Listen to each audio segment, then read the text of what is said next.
السلام عليكم، معاكم مس نيلي سعيد. لو أول مرة تتابعني اشترك في القناة وفعل الجرس عشان يوصلك الفيديوز الجديدة أول بأول.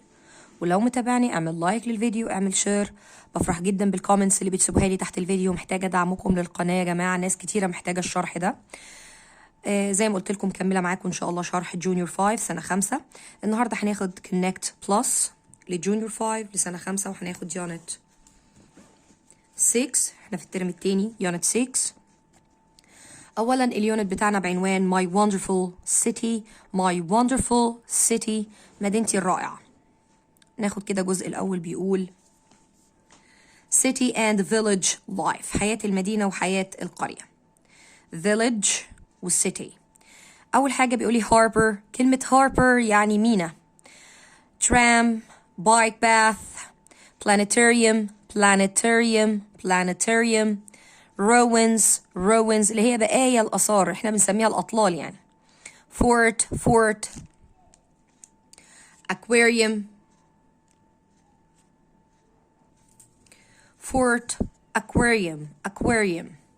display Roman amphitheater اللي هو المسرح الروماني المدرج. Alexandria University. Biblioteca Alexandria. تمام.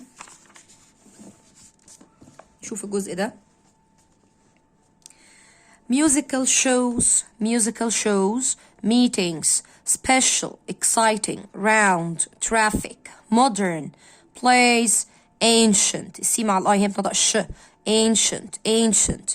وهنا اعطيني الكلمة بالتعريف بتاعها، وبعدين بيقولي rented showed. بعض الكلمات بحروف الجر. on bike path interested in at university used for aged 9 by tram قصدي. on a boat trip at the sunset used to معتاد على، وبما ان عندي to هيجي وراه الverb infinitive مصدر. as well as colorful fish learn about. تعالوا نشوف الريدنج بيقول لي ايه. my city visit، زيارتي للمدينة by نسمة، بنت اسمها نسمة aged عمرها 9. last week I went to Alexandria with my family، رحت مع عيلتي اسكندرية. I live in a small village between Alex and Cairo، عايشة في قرية صغيرة ما بين اسكندرية والقاهرة. so it was exciting to visit a big city، كانت حاجة بالنسبة لي رائعة ان انا ازور مدينة كبيرة. these were some of my favorite places، ودي كانت بعض الاماكن المفضلة عندي. اول حتة راحتها the harbor، المينا. Alexandria has a very important harbor، فيها مينا مهم جدا. it's the oldest and the biggest in Egypt، من أقدم وأكبر المواني. we went on a boat trip from the harbor at sunset، رحنا في boat trip رحلة بالقارب في المينا أثناء الغروب. it was beautiful، كان الموضوع رائع because we could see the city and all the boats on the sea، كنا شايفين كل المدينة وكل القوارب في البحر. we visited the citadel of قايتباي.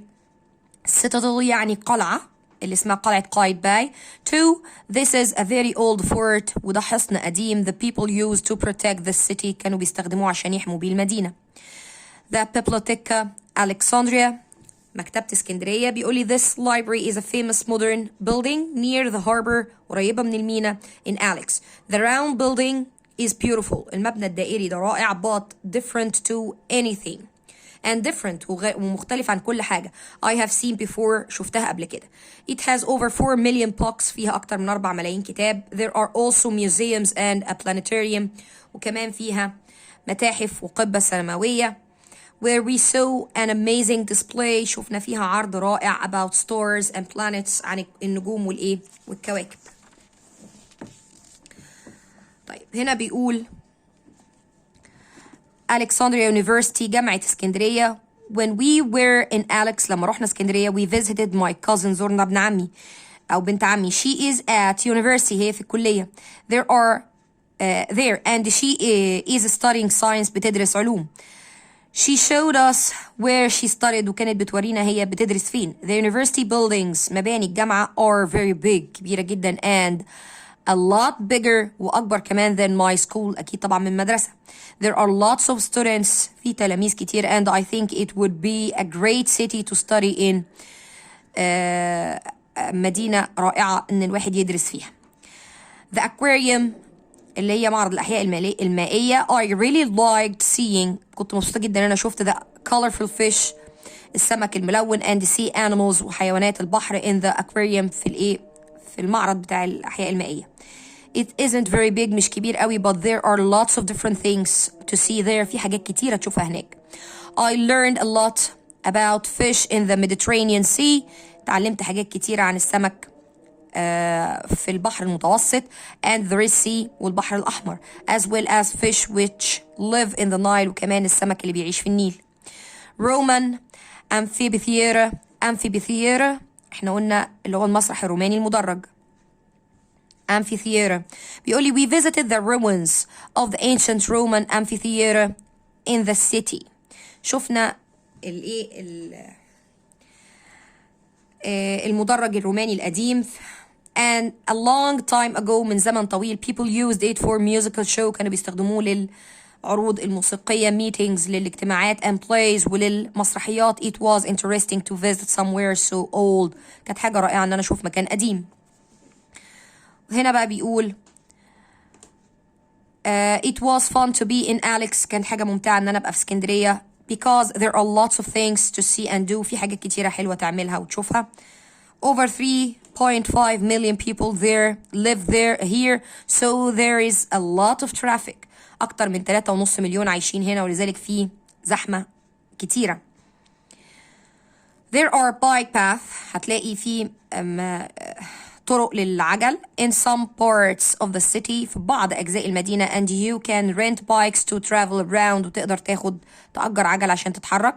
But we traveled by tram سافرنا بالترام يعني تحركنا قصدي بالترام. It was easy كان سهل and cheap ورخيص and we saw lots of different places وشوفنا أماكن كتيرة مختلفة. I can't wait مش قادر استنى to visit the city again soon عشان أزور المدينة تاني قريب. طيب أعطوني تاني بيقول لي سيناي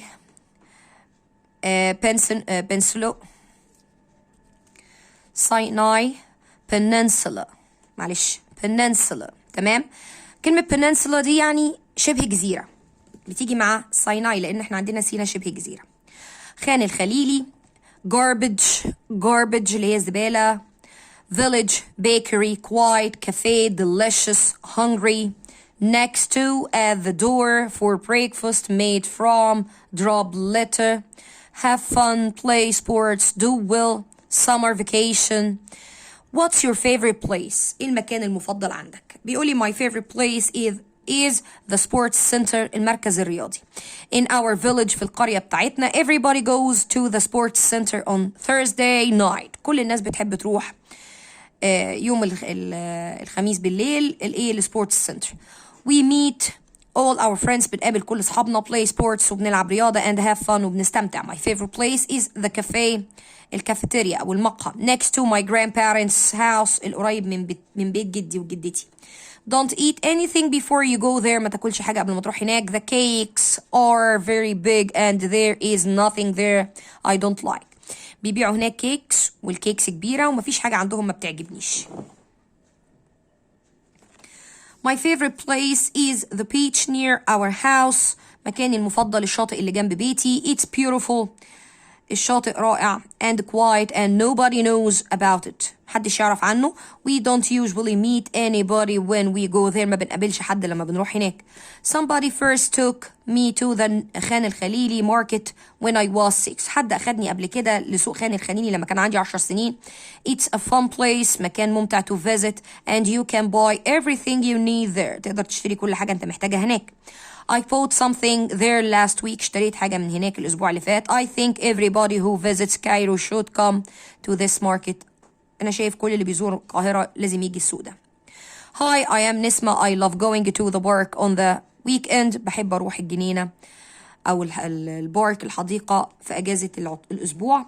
I meet my friends there بقابل صحابي and we play games وبنلعب ألعاب. It's a beautiful place ده مكان جميل and everything in the park is clean كل حاجة في الجنينة دي نظيفة.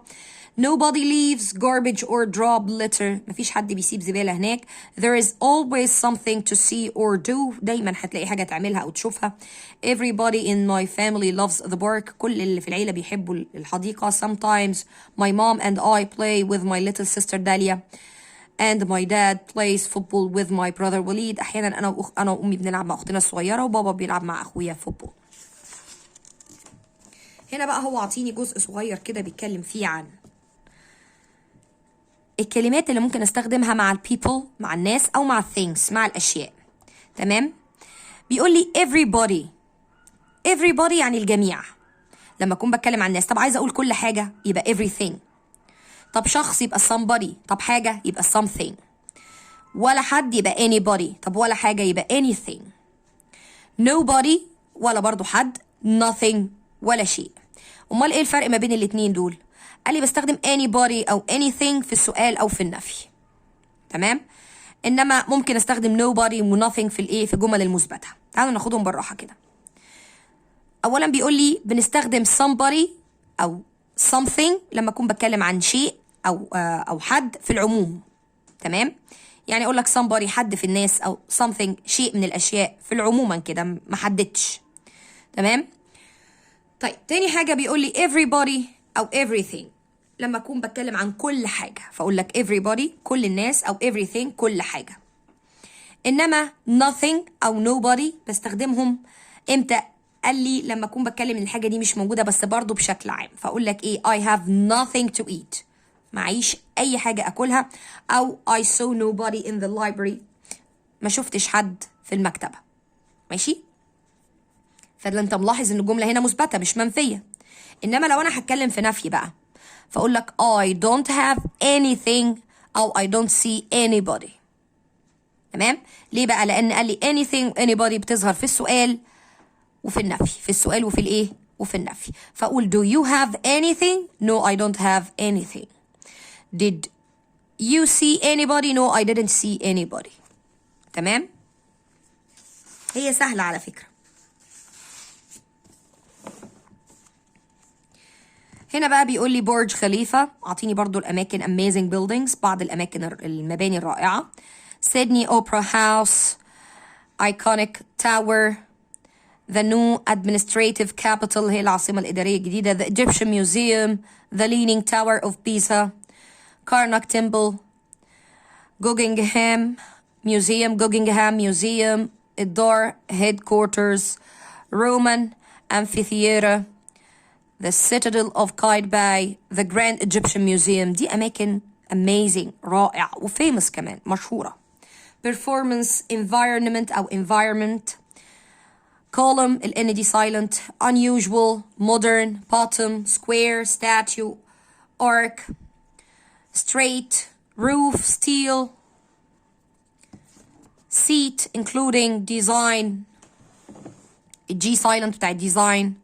هنا بيقول لي look like made of in the corner listen to glass windows thick walls the Citadel Qaitbay بيتكلم عن the Citadel of Qaitbay اللي هي قلعة قايتباي. It's a big square building مبنى مربع كبير with very thick walls حيطانه سميكة.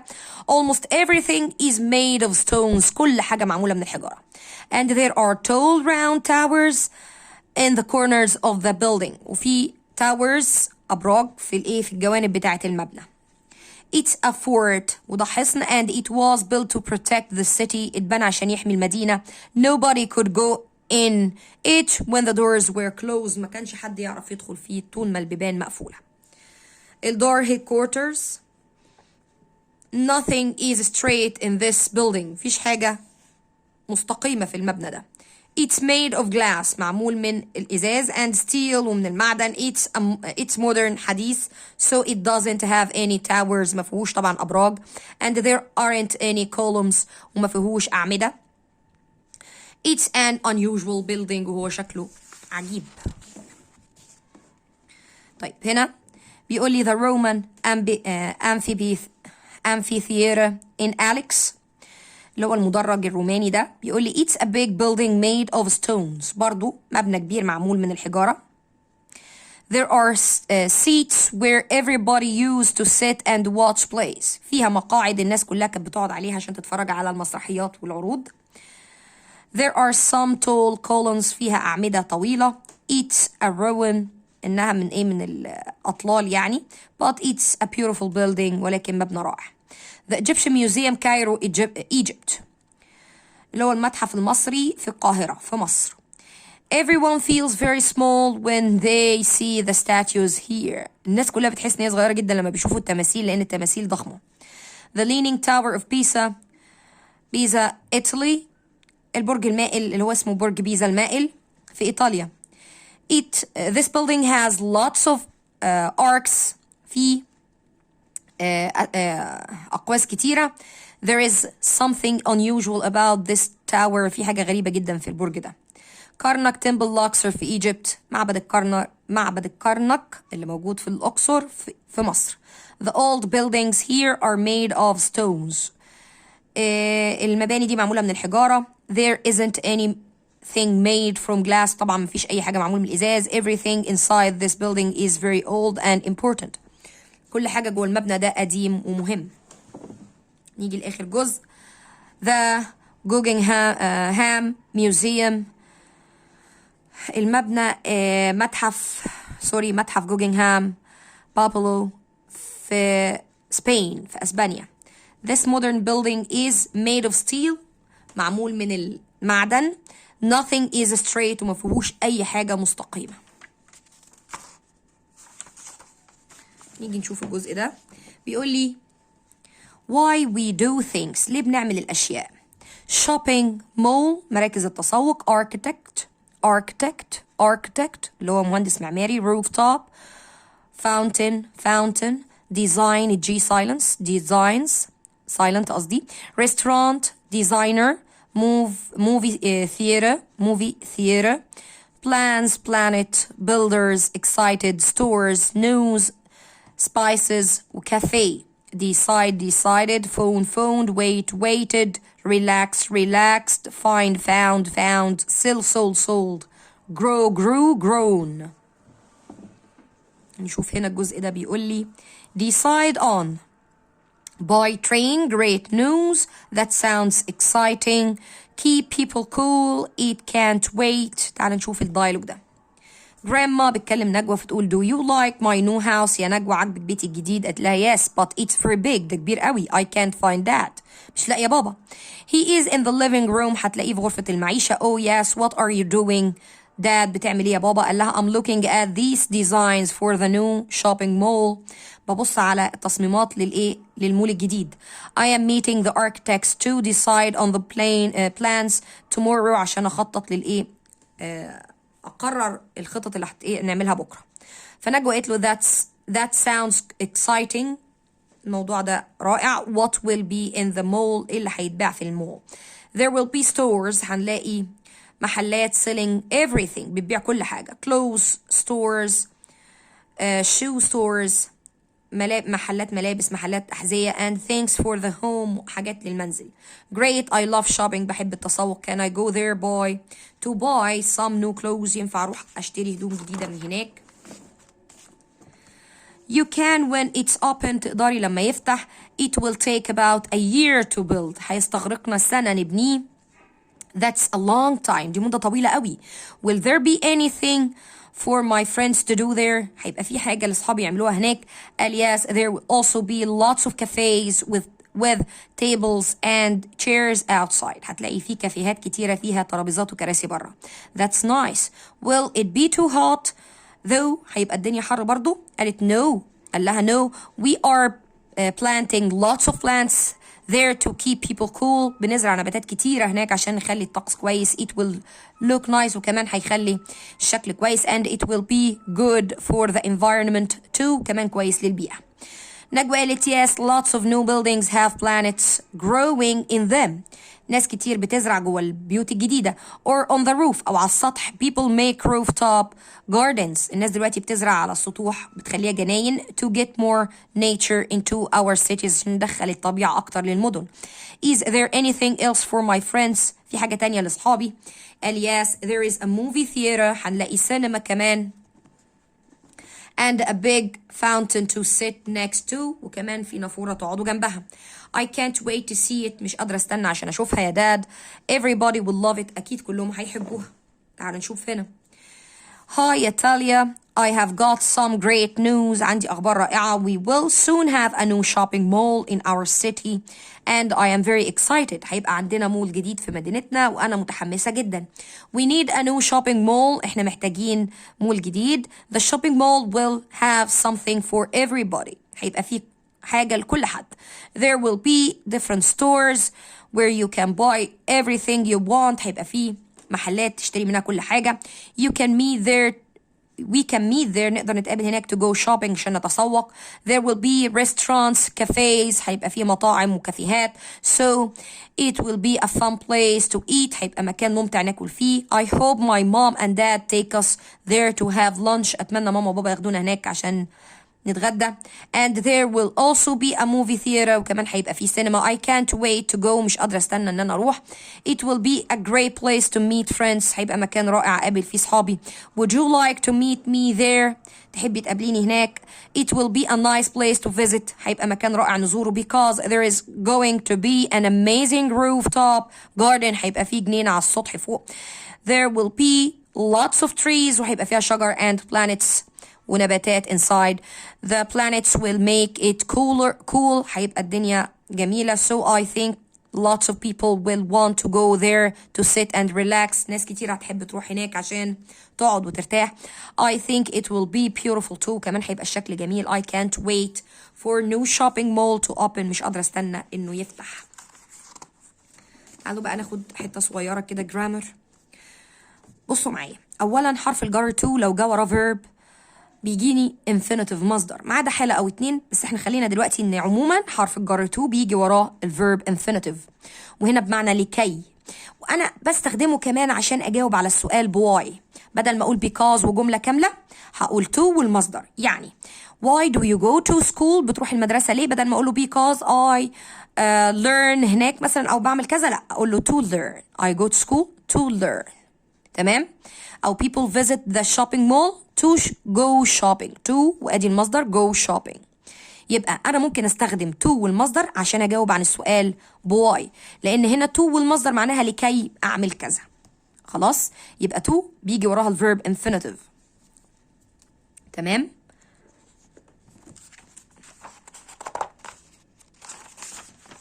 تعال نشوف الجزء ده. بيقول لي a visit to the desert. زيارة للصحراء. فبيقول لي pocket اللي هو الدلو او الجردل. curved date palms. طبعا ال دي silent. bright gh silent. pushes lake fossils oasis circle silver fresh whale desert onions huge imagine thin garlic. السي دي منطقة ك. garlic lucky objects. pulled smiled catch coat gh silent coat. drove driven. think thought with gh silent. understand understood. تمام. طيب هنا fishing boat قارب صيد. for dinner by the sea sand dunes. climate change go swimming. I would love to. أحب قوي إن أنا أعمل كذا. the hot dry desert strange shapes. بيقول لي a whale in the desert. حوت في الصحراء.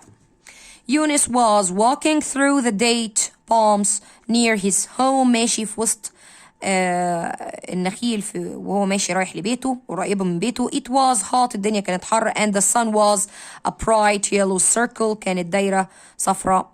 in the sky في السماء لامعة. tall green grass العشب الأخضر الطويل and bushes والشجيرات الصغيرة grew next to the path to the lake. مزروعة على طول الطريق للبحيرة. يونس saw his grandpa pulling his fishing boat out of the water. يونس شاف جده وهو بيسحب القارب من المية. Hello grandpa, did you catch anything today? أهلا يا جدو، هل اصطدت حاجة النهاردة؟ قال له yes I did، أكيد اصطدت. Grandpa showed Yunus a bucket of thin silver fish. وراله دلو أو جردل مليان سمك صغير لونه فضي. Fantastic, we can have fish for dinner. هنتعشى سمك. We can cook them with onions. هنطبخه بالبصل garlic بالثوم and spices وبالتوابل. Mom has fresh tomato too. وماما عندها طماطم طازجة. We can grow many things in the oasis. Can't we؟ احنا نقدر نزرع حاجات كتيرة في الأويسز، في الواحة، مش كده؟ And we are lucky to have fresh fish. وكمان محظوظين عندنا سمك طازة. When we are a long way from the sea. واحنا بعيد عن البحر. I would love to live by the sea. أحب جدا ان انا اعيش جنب البحر. I would go swimming every day. هروح اعوم كل يوم. Did you know that there used to be sea where we are standing now? كنت تعرف ان كان في بحر قبل كده موجود في المكان اللي احنا واقفين فيه؟ يونس looked at the sand dunes. وراح باصص كده على الرملة وقال له here but we are a long way from the sea. بس احنا بعيد قوي عن البحر. فجرandpa smiled، ضحك وقال له tomorrow I will take you into the desert and show you something you will understand. هوريك حاجة هتفهمها. هاخدك بكرة للديزرت، الصحراء، هوريك حاجة. The next day grandpa drove يونس، أخد يونس through the desert في الصحراء. يونس looked at the sand dune under the blue sky. بص على السماء، بص على الرمال تحت السماء وقال there was no water here. ما كانش فيه هنا مية. فgrandpa is wrong. grandpa is wrong. أكيد جده غلطان. He thought. After some time، بعد شوية grandpa stopped، وقف. They got out، نزلوا من العربية and walked for a short time. ومشوا شوية. Soon they saw strange shapes. لقوا أشكال غريبة. They were round، كانوا مدورة. And some were curved، وفي المنحوت. Can you أو منحني. Can you see what they are يا يونس؟ شايف ايه دول يا يونس؟ They look very big fish. They look like big fish. شكلها شبه سمكة كبيرة. قال له they are almost right. You are almost right. انت تقرب من الإجابة. These are whale fossils. دي بقى ايه؟ حفريات للحوت. Where do whales live؟ الحيتان بقى بتعيش فين؟ قال له in the sea، في البحر. That's right. 40 million years ago، من 40 مليون سنة. Everything here was sea. كل حاجة هنا كانت بحر. Imagine that. متخيل؟ يونس closed his eyes and imagined being under the water. وتخيل ان هو تحت المية. And thought about fish all around him. فكر في السمك حواليه. And a big whale swimming past. والنحوت كبير معدي من قدامه. Wow grandpa, I never thought I would see whales in the dry yellow desert. عمري ما كنت اتخيل ان انا هشوف حيتان في الصحراء الصفراء الناشفة دي. وهنا بيتكلم عن الرايتنج a description. نكتب وصف، فبيقول describe يعني يوصف. description وصف. competition مسابقة. شرم الشيخ. national park. snorkeling. mask وسنوركل. راس محمد quickly amazing dessert. دي بتتنطق كده dessert غير التانية desert. دي dessert. صيادية market knee honey pretty breathe. photos loudly ice cream yogurt figs had to get to on vacation for breakfast bright color fish in an old truck. truck ليه؟ شاحنة قديمة. In the evening it was a lot of fun the clear warm water. هنا أعطيني tips. tip يعني نصيحة، فبيقول لي when you write a description لما تكتب وصف think about what you saw. فكر في اللي شفته. what you did واللي عملته and how you felt وازاي شعرت وقتها. always use adjectives. استخدم صفات and adverbs وأحوال to make your writing more interesting عشان تخلي الكتابة بتاعتك ممتعة وشيقة. when you have finished لما تخلص check your work carefully. راجع شغلك كويس. can you improve anything؟ في حاجة ممكن تحسنها. طيب هنا بيقول لي ايه؟ لما describe a day out، لما تيجي توصف يوم انت قضيته بره. say where you were and what you did. قول انت فين وعملت ايه. use informal language استخدم لغة غير رسمية and a mix of punctuation ومزيج من علامات الترقيم. use adverbs استخدم بعض الكلمات الأحوال to describe how things happened عشان توصف الحاجة حصلت ازاي. use different adjectives استخدم صفات مختلفة. فبيقول لي we went to شرم الشيخ on vacation رحنا في رحلة أو في أجازة أو عطلة لشرم الشيخ. It was a lot of fun كان ممتع جدا. On the last day آخر يوم we got a boat to visit راس محمد National Park نروح نزور الحديقة الدولية بتاعت راس محمد. I liked the boat trip عجبتني جدا رحلة القارب. But my little brother Adam felt sick شعر بدوار البحر. He had to sit on mom's knees كان قاعد في حجر ماما يعتبر. When we got to the national park لما وصلنا الحديقة we tried snorkeling حاولنا ان احنا ننزل نعوم ونعمل snorkeling اللي هو تنفس بالأنبوب ده. It was amazing. We wore masks لبسنا ماسكات على وشنا over our faces and used the snorkel to breathe underwater واستخدمنا الأنبوب عشان نتنفس واحنا تحت المية. We loved swimming in the clear warm water كان مبسوطين جدا واحنا بنعوم في المية. We saw bright colorful fish شفنا أسماك ملونة كتيرة.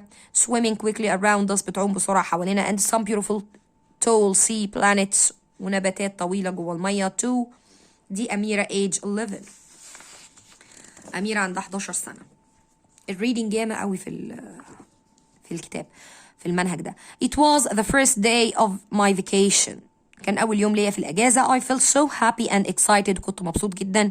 Everybody got up early كل الناس قامت بدري and we ate fruit and yogurt with honey for breakfast أكلنا زبادي وفاكهة وعسل على الفطار. Then we walked to the harbor مشينا للميناء in للغردقة and looked at the pretty blue fish boats اتفرجنا على المراكب بتاعت السمك.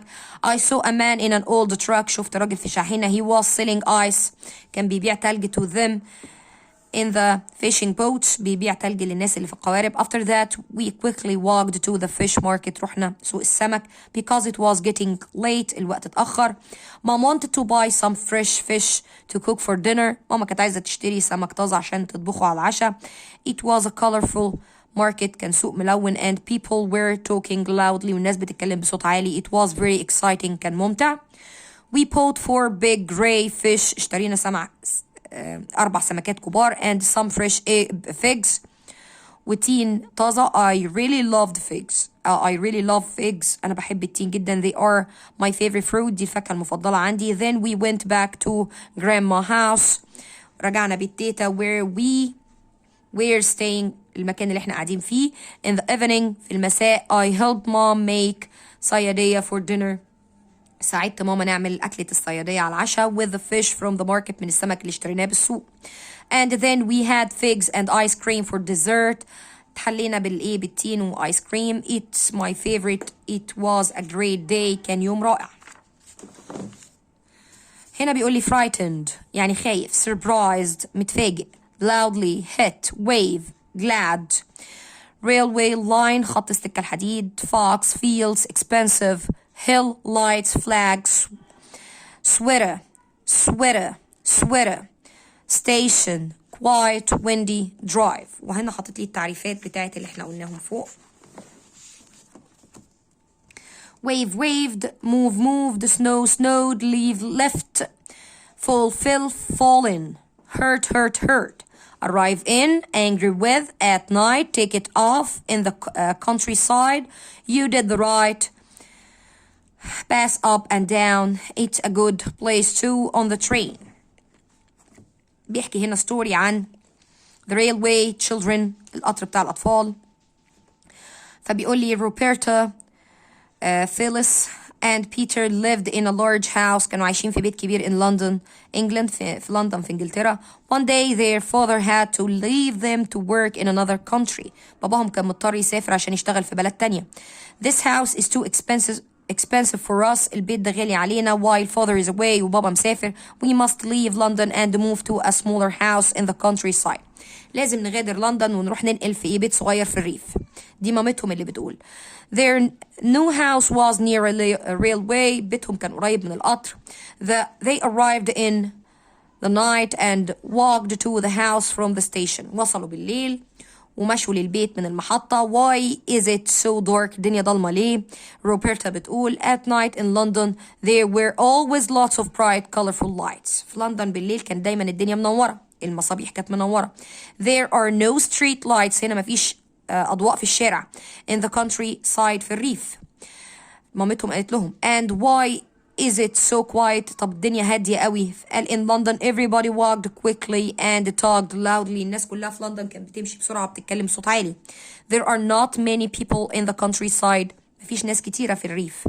said the mother that night the children didn't sleep. اليوم ده الولاد ما ناموش. it was quiet. الدنيا كانت هادية but they could hear animals calling in the night. كانوا سامعين صوت الحيوانات في الليل. I'm frightened. أنا خايفة. دي فيليبس بيقول I don't like it here. مش مبسوط من المكان هنا. everything looked very different in the morning. لما جه النور بقى والدنيا نورت الصبح الدنيا كلها اختلفت. the house was small. البيت كان صغير but its rooms were sunny. الأوض بتاعته كانت مشمسة and from their bedrooms windows. من أوض غرفة النوم بتاعتهم they could see beautiful green trees and fields. كانوا بيشوفوا أشجار والحقول الخضراء. One day وفي يوم the children were walking near the railway. كانوا ماشيين جنب القطر. it was very windy day. كان يوم هوا جامد and Peter was very surprised. بيتر كان مندهش when he saw a big old tree. شاف شجرة كبيرة جدا. it was moving. كانت بتتحرك. look the tree is falling on to the railway. الشجرة هتقع على المكان بتاع القطر. what can we do؟ هنعمل ايه؟ a train will hit it. القطر هيخبط فيها. a train will be here soon. والقطر قرب يجي. Peter your sweater is red. take it off. السويتر بتاعك لونه احمر اخلعه. why؟ قالت له we can make a flag with it. نعمل بيه علم. a red flag means stop. علم احمر معناها توقف. they ran back along the railway to a hill. طلعوا يجروا على التل اللي جنب الريلوي. when the train came لما القطر قرب they waved the sweater to stop it. قعدوا يعملوا يلوحوا بالسويتر عشان يوقفوه. the train was very fast. كان سريع جدا but the driver saw the red sweater and quickly stopped. السواق بتاع القطر شاف العلم اللي هم بيشاوروا بيه ووقف. the train before it hit the tree. وقف القطر قبل ما يخبط في الشجرة. thank you children. قال لهم شكرا يا ولاد. they helped everybody on the train. هم ساعدوا كل الناس اللي في القطر. you did the right thing. عملتوا الحاجة الصح. that night اليوم ده بالليل they heard animals calling again in the dark. سمعوا الحيوانات بتصرخ بالليل. are you still frightened of the countryside يا فيليبس؟ مامته بتسأله انت لسه خايف من الريف؟ قال لها no I know it's just a fox. انا عارف ان ده صوت ثعلب. I didn't know what it was when we first arrived here. ما كنتش عارف ايه الصوت ده اول ما وصلت. I like living here. انا عاجبني العيشة هنا. I will be glad when we go back to London. روبرتا قالت انا هبقى مبسوطة لما ارجع تاني لندن but I understand life in the country now. انا دلوقتي فهمت الحياة في الريف. It's a good place to live. وده مكان كويس ان احنا نعيش فيه. طيب اولا احنا كده ده الريفيو. احنا كده خلصنا يونت 6. وزي ما قلت لكم هو هنا حاطط لنا في الكتاب الأهم الباراجرافز عن اليونت اللي احنا أخدناه. a famous landmark, a day out, a vacation. مش مطلوب انك تحفظه ولكن المطلوب منك انك تاخد جمل منه تستخدم منه بعض الجمل وتزود من عندك جمل او تكتب بطريقتك واستخدم اكتر من طريقة للكتابة. يعني لو عجبتك جملة ميمورايز تحفظها وزود عليها من عندك وغير زي ما انت عايز. تمام. احنا بكده خلصنا يونت 6. لو وقف معاكم اي سؤال انا ما حلتش حاجه من الاسئله يا اولاد لان الاجابات لقيتها محلوله ورا اهي في اخر الكتابه. ولكن لو في حاجه مش مفهومه بالنسبه لكم انتوا بتحلوا اكتبوها لي في الكومنتس تحت الفيديو وانا هرد عليكم. تمام ان شاء الله. لو عجبكم الفيديو اعمل لايك للفيديو، اعمل شير للفيديو. بفرح جدا بالكومنتس اللي بتسيبوها لي تحت الفيديو. حاولوا يا جماعه دعموا القناه، اعملوا شير، خلوا الناس محتاجه الشرح يوصل لها. اتمنى ان انا اكون قدرت اساعدكم. كان معاكم مس نيلي سعيد. السلام عليكم.